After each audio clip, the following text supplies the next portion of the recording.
Dan kebanyakan teman-teman saya pengalaman yang dulu-dulu juga ini kegagalannya di bagian ini nih.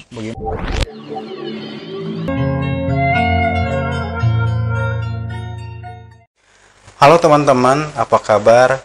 Bertemu lagi dengan saya di channel Gunem Catur. Kali ini saya akan melakukan obrolan santai ya, obrolan santai dengan seseorang ya. Beliau adalah lulusan CPNS tahun lalu dan saya ingin berbincang-bincang mengenai apa saja sih yang harus disiapkan oleh calon peserta ya dalam hal tes CPNS tahun sekarang ini. Sekarang karena selain CPNS ada juga P3K Bu ya. Nah, jadi bagi teman-teman saya akan melakukan bincang-bincang ya sama Ibu Guru ini, kebetulan sudah hadir. Apa kabar Bu? Alhamdulillah baik. Ya. Bagaimana dengan kabar Mas? Alhamdulillah. Ya, Ibu juga baik ya? Alhamdulillah. Dan sekarang tugas di SMP 5 Banjar. SMP 5 Banjar, teman-teman ya. Dan yang saya tahu, beliau ini kalau saya lihat di hasil penilaian terakhir ya. Di hasil penilaian terakhir dia itu mempunyai nilai tertinggi di formasinya. Begitu. Jadi alangkah baiknya kita juga memperoleh pengalaman-pengalaman dari dia, apa saja yang harus dipersiapkan, dan saya sudah merangkum nih Bu ya, sudah merangkum banyak pertanyaan ya, khususnya dari teman-teman saya nih ya. Mungkin teman-teman Ibu juga yang belum masuk ke CPNS banyak yang bertanya ya. Kebetulan saya juga masuk di grup BKN ya, jadi banyak teman-teman yang bertanya mengenai bagaimana sih caranya seperti Ibu seperti itu sampai lulus 100% begitu ya. Tanpa uang kan? Tanpa uang. Asli. Dan tidak boleh no pakai uang. Ya kan begitu. Nah, jadi begitu teman-teman, dan saya sudah persiapkan nih macam-macam pertanyaan, banyak juga pertanyaan Bu ya. Mulai dari kesiapan dasar, yaitu mulai dari pendaftaran, pemberkasan online, seperti upload dokumen, kayak seperti itu. Kemudian tahapan-tahapan tes, passing grade, kemudian soal-soal apa aja yang harus disiapkan seperti itu kan. Nah, sampai tahapan pemberkasan Bu. Ketika kita sudah lulus, sudah diterima dan harus melengkapi berkas-berkas, saya akan tanyakan juga Bu, bagaimana? Boleh. Dengan senang hati. Dengan senang hati tuh teman-teman. Jadi beliau ini dengan senang hati ingin berbagi bagaimana sih caranya supaya kita tidak mempunyai masalah dalam pendaftaran, pemberkasan online. Nah, kemudian tahapan tes, entah itu mengenai passing grade dan sebagainya, sampai ke pemberkasan. Nah, baiklah teman-teman, saya akan mulai saja nih obrolan kita hari ini ya. Semoga waktunya cukup nggak ya? Insya Allah cukup. Kalau cukup ya kita bisa sekarang ataupun kita bisa sambung besok ya. Boleh saja. Ya. Aduh, ini ribet banget nih, mohon maaf Bu ya. Karena satu mic-nya rusak nih. Nah, ini mulai saya mau bertanya nih. Dalam tahap pendaftaran nih, sebelum mendaftar itu apa sih kesiapan mendasar dari calon peserta itu Bu yang harus disiapkan itu? Baik teman-teman, jika di antara kalian ada yang ingin mendaftar menjadi calon pegawai pemerintah, baik itu CPNS ataupun P3K, ada hal-hal mendasar yang harus kalian lakukan jika kalian ingin mendaftar menjadi pegawai negara tentunya ya. Yang pertama, kalian harus siap secara fisik, artinya kalian benar-benar dalam keadaan sehat gitu ya. Terlepas kalian itu mengalami difabel ataukah normal, itu tidak ada hubungannya sama sekali. Kalian harus benar-benar dalam keadaan sehat. Fisik itu maksudnya misalkan mohon maaf ya teman-temannya, ada yang fisiknya gimana itu? Untuk seluruh warga Indonesia tidak ada pendiskriminasian ya. Maksud sehat itu tidak dalam keadaan sakit maksudnya? Iya, bukan dalam artian sehat itu tidak boleh cacat, bukan. Tetapi yang merasa memiliki diri gitu, raga, dan masih hidup dan berkewarganegaraan Indonesia, itu harus dalam keadaan yang benar-benar fit badannya. Tentu. Begitu. Ya, betul. Saya paham itu, Bu. Nah, kemudian apa lagi? Selain kalian benar-benar harus siap secara fisik, yang paling penting yang harus kalian siapkan adalah persiapan mental. Ya, ingat, karena ketika kalian mendaftar itu bukan hanya kalian yang mencoba hal tersebut, tapi ada ratusan, ribuan, bahkan jutaan orang. Betul, Bu. Ya. Maka dari itu persiapan mental itu harus kalian persiapkan jauh-jauh hari sebelum persiapan fisik. Mengapa? Karena ya yang namanya persaingan ya, itu tentu ada kalah dan ada menang tentunya. Ya, jangan sampai siap menang tapi tidak siap kalah. Nah, itu gitu. yang apalagi yang sampai harus, sakit. Ya betul, itu harus dihindari. Apalagi sampai sakit, teman-teman. Itu hindari hal-hal yang yang terlalu serius. Iya, jangan terlalu terbawa emosi begitulah. Kalau kalian memang tidak lulus untuk tahun ini, ya mungkin itu belum nasib kalian gitu. Tapi jangan menjadi kecil hati, apalagi sampai kalian sakit ya. Ibu itu juga mungkin beberapa kali. Kalau saya alhamdulillah tidak ya. Alhamdulillah. Hebat banget. Alhamdulillah, itu karena memang dukungan juga dari orang-orang terdekat saya. Itu karena memang ketika kita melakukan tes itu tekanan secara emosi, betul. secara batinnya itu sangat besar gitu ya. Kalau tanpa ada dukungan dari orang terdekat, bisa jadi apa yang kita lakukan juga sia-sia. Jadi begitulah teman-teman, selain fisik, kemudian psikis, kita juga perlu dukungan yang 100% dukungan. Betul. Kalau suami mungkin dari istrinya, kalau istrinya mungkin dari suaminya, kalau yang belum menikah mungkin dari keluarganya, teman atau keluarga, dari sahabatnya ya. juga bisa. Orang tua cukup pinta doanya saja deh, itu jangan merepotin kalau bisa ya. Karena sebaik-baiknya perkataan adalah doa, apalagi dari orang tua, betul, kan begitu ya. Nah, kemudian ya itu tadi ya, selain fisik, mental. Kemudian dukungan support. Itu penting, itu sebagai penambah supaya kita lebih energik. Betul ya. Nah, kemudian itu tahapan dasar yang harus kita punya ya. Kemudian ke pendaftaran, bagaimana dengan formasi, Bu? Kalau formasi ya tentunya tidak perlu bertele-tele ya, sesuaikan saja dengan kompetensi yang teman-teman miliki begitu. Kalau kalian memang expert di bidang teknologi, ya ikuti formasi teknologi gitu ya. Sesuai legalitasnya. Harus linear, harus sesuai dengan legalitas universitas yang kalian dulu masuki begitu. Nah, kemudian kan ada juga kalau di transkrip nilai itu IPK ya.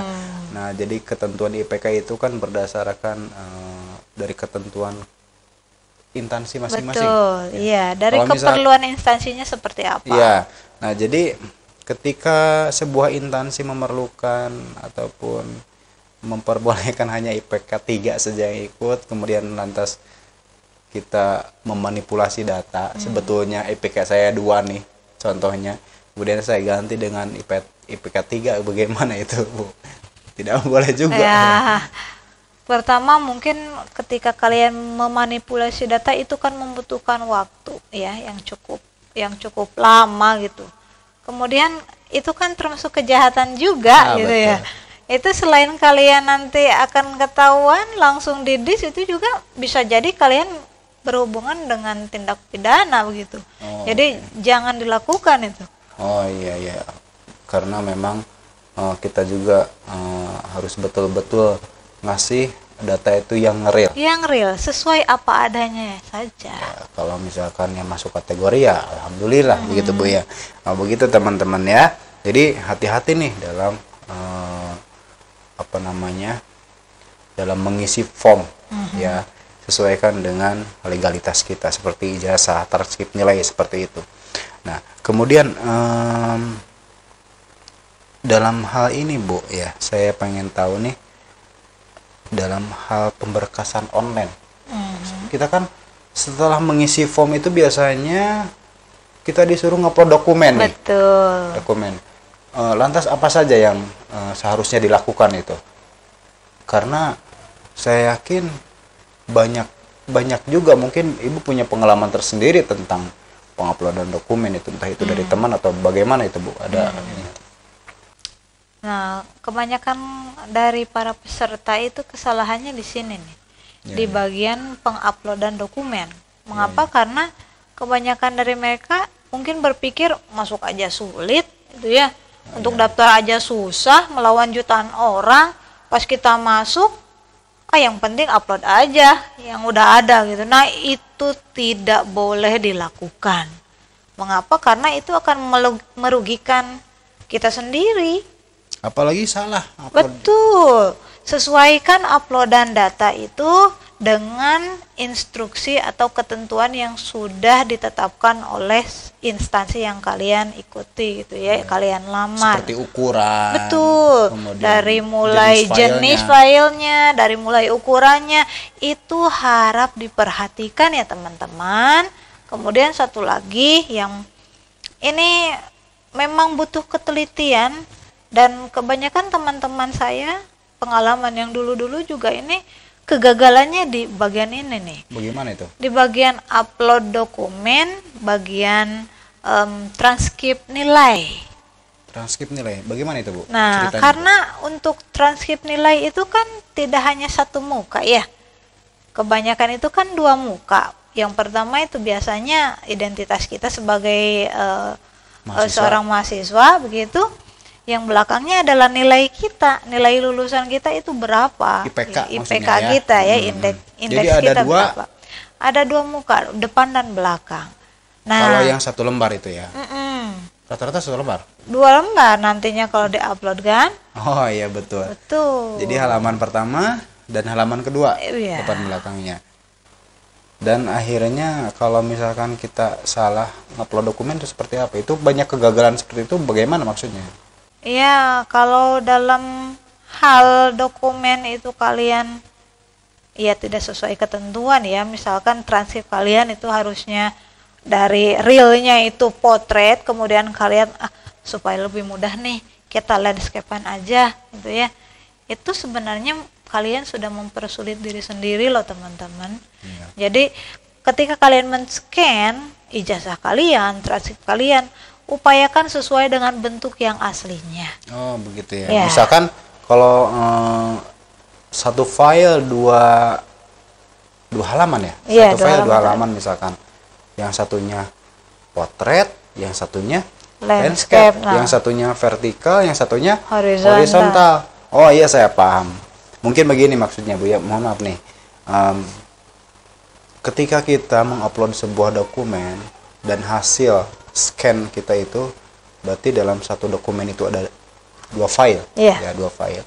Pastikan dokumen kita sama ya, arti sama itu posisi kalau potret semua, halaman 1 potret, halaman 2 nya juga potret gitu Bu ya. Itu wajib loh. Oh iya, karena secara logika kita juga ketika kita mengupload dokumen dan memang salah satu dokumen kita bermasalah, itu juga akan mempersulit teman-teman kita yang ada di BKN ya. Betul. Tim, maksudnya tim. Iya. Tim penilai penyeleksi. Penyeleksi data itu kan akan mempersulit Bu ya. Nah, ini sulit banget Bisa-bisa ya udahlah kalau sulit. Iya, apalagi yang lamar kan bukan 1-2 orang, tapi jutaan iya. orang. Jadi itu harap diperhatikan. Ya, dengan tanpa kita sadari kita juga sudah membantu tim tim pemeriksa data, pemeriksa dokumen di BKN sana ataupun di pusat sana ya. Nah, jadi jangan sampai kalau ijazah kita itu landscape, memang kebanyakan landscape ya kalau ijazah ya, yang saya tahu itu kita uploadnya potret gitu ya, kebalik gitu ya. Apalagi kalau salah dokumen masukin nih, bahaya nih, hati-hati teman-teman ya. Harusnya KTP kita upload transkrip, wah itu bahaya, seperti itu Bu ya. Nah, itu ketelitian kalian benar-benar diuji dan kesabaran juga tentunya. Ya, betul Bu. Karena ketika kalian sudah teliti dalam mengupload dokumen, tetapi ketika kalian ingin mereview, melihat kembali hasilnya dan tidak bisa dibuka, wah itu benar-benar kesabaran kalian diuji di situ. Oh iya, karena memang filenya entah itu servernya yang down, apalagi filenya terlalu besar atau bagaimana ya. Ya paling tidak ketika maksimum 1000 kilo itu berarti 1 mega ya. Betul. Nah, kalau maksimum kita upload 1000 kilobit, paling tidak kita upload dokumen yang ukurannya 3,5 ataupun ada di tengah-tengah 400 kilobit seperti itu. Jadi jangan terlalu kecil, jangan terlalu besar juga. Kita ambil tengah-tengahnya saja. Maksudnya ukuran filenya seperti itu. Entah itu ketentuan jenis filenya PDF atau JPEG ya, seperti itu teman-teman. Nah, jadi hati-hati nih dalam hal penguploadan dokumen seperti itu. Apalagi nih? Ini waktunya cukup nggak? Kira-kira cukup nggak? Sebenarnya saya ini sudah ditunggu nih Mas. Kalau masalah pakaian? Kalau pakaian ya adalah ya waktu sedikit. Kalau pakaian ya sebenarnya untuk pakaian tidak neko-neko ya. Yang penting kita mengikuti aturan saja.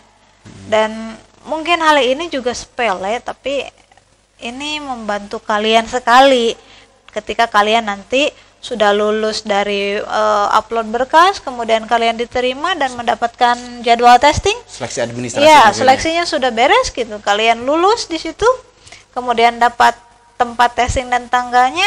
Saya ingatkan untuk memakai pakaian yang simple dan mudah untuk dipakai. Dalam artian mudah untuk kalian bergerak begitu. Yeah.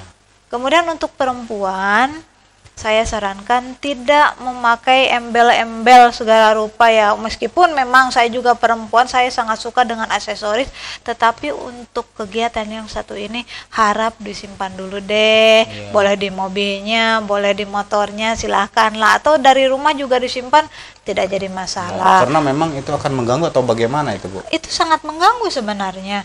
Bukan hanya mengganggu untuk dirinya, tapi juga mengganggu waktu peserta yang lain sebenarnya. Ya. Karena waktunya kan sudah ditentukan, misalkan waktu testingnya itu jam 8 kan, ya, misalkan ya. Kemudian ada teman-teman peserta yang terlalu banyak embel-embel pakai aksesoris apa gitu, itu kan nanti kalian harus melewati satu gerbang pemindai, pintu pemindai itu. Oh, itu yang saya tidak tahu teman-teman. Nah, itu tidak diperkenankan untuk kalian teman-teman menggunakan benda-benda yang menempel yang berhubungan dengan logam. Yang jenis logam gitu ya? Iya, seperti emas gitu. Kalau kerudung itu gimana? Kalau kerudung juga usahakan yang sekali pakai ya, yang langsung kan biasanya ada ininya nih, apa namanya? Macam paku. Nah, itu juga sebenarnya paku apa ya? Jarum gitu ya. Iya, jarum juga usahakan jangan pakai yang ada jarumnya ya, itu karena itu juga harus dilepas loh, sampai sedetail itu. Itu pengalaman Ibu? Itu pengalaman saya pribadi dan serius nih Bu? Serius, dan itu benar-benar walaupun hanya 1-2 detik gitu untuk satu orang diperiksa, itu mengganggu yang lain loh. Karena kita butuh konsentrasi ya, yang benar-benar full di situ. Kalau mood kita sudah jelek, kesananya juga wah, sulit. Itu harus diperhatikan teman-teman. Sekali lagi saya mohon maaf ya Bu ya, saya ingatkan untuk wanita khususnya ya. Perempuan khususnya ya. Jangan sampai membawa aksesoris yang jenisnya logam mungkin. Nanti kita akan melewati Pintu pemindai. Nanti saat kita lewat kemudian bunyi gimana nih? Itu mengganggu yang lain juga, selain kita juga terhambat ya. Nah, terganggu, yang lain juga terganggu, hati-hati loh. Kemudian yang saya tahu itu kan kalau perempuan itu suka yang ketat-ketat Bu. Gitu. yang ketat-ketat kalau berpakaian itu. Saya pikir itu juga akan mempengaruhi ruang gerak dia gitu ya. Ya betul. Selain memang itu dalam bentuk mengganggu kesopanan karena kita memang adatnya ketimuran begitu ya. Itu kan kita bukan main-main betul, ya. Betul. Dalam keadaan serius loh, hati-hati. Dalam adat juga kan kurang baik sebenarnya gitu ya. Apalagi kita ingin menjadi pegawai negara gitu. Nah, itu yang penting ya, betul. Kita kan dilihat segala aspeknya, termasuk dalam berpakaian. Nah, kalau itu suka-suka lah ya, tapi yang jelas menurut saya dan dari pengalaman saya, gunakan pakaian yang senyaman mungkin. Kalian mudah bergerak, kemudian mudah untuk apa sajalah, pokoknya enak gitu, nyaman gitu. Karena kita kan dari pengalaman saya itu ketika kita beristirahat dulu, ketika datang beristirahat dulu beberapa menit gitu ya, kalau memang ada waktu, kita tempat testingnya itu jauh dan harus jalan kaki ya. Itu yang paling ribet. Kadang-kadang harus berlari untuk memenuhi waktu yang sudah ditentukan. Karena kalau memang kita melewati waktu yang sudah ditentukan oleh panitia, kita dilarang masuk. Oh, begitu ya.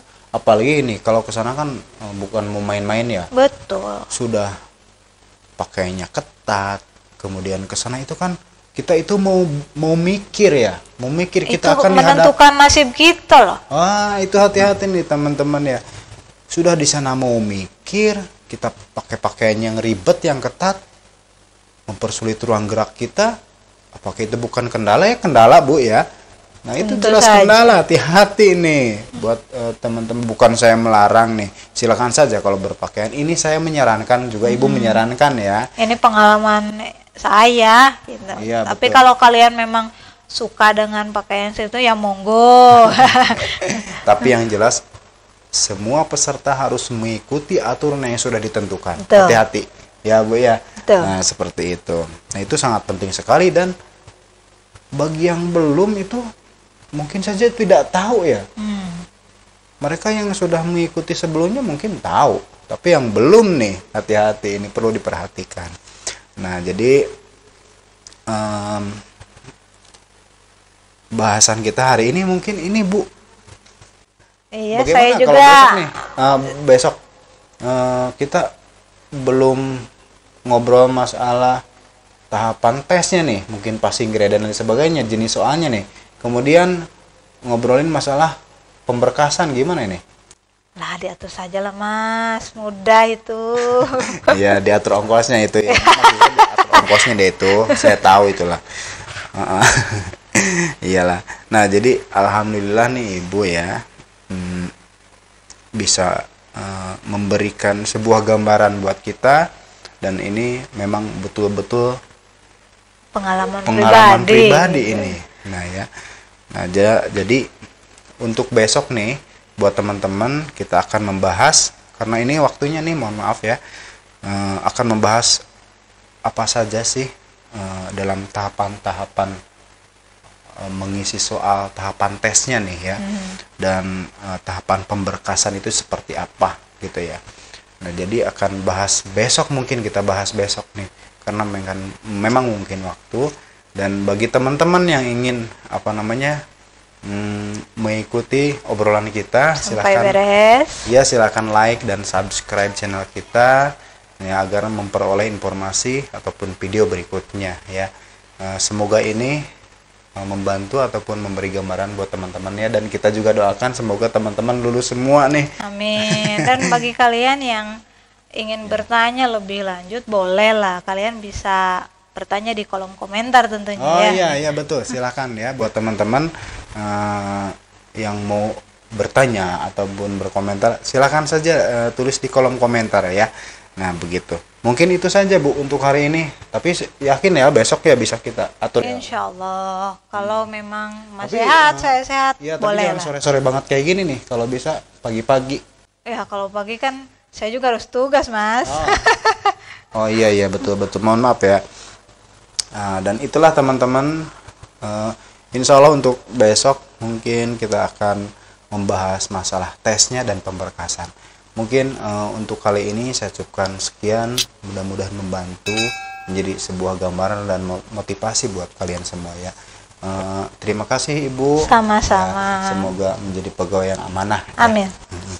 Terima kasih juga teman-teman. Saya tutup saja. Assalamualaikum warahmatullahi wabarakatuh.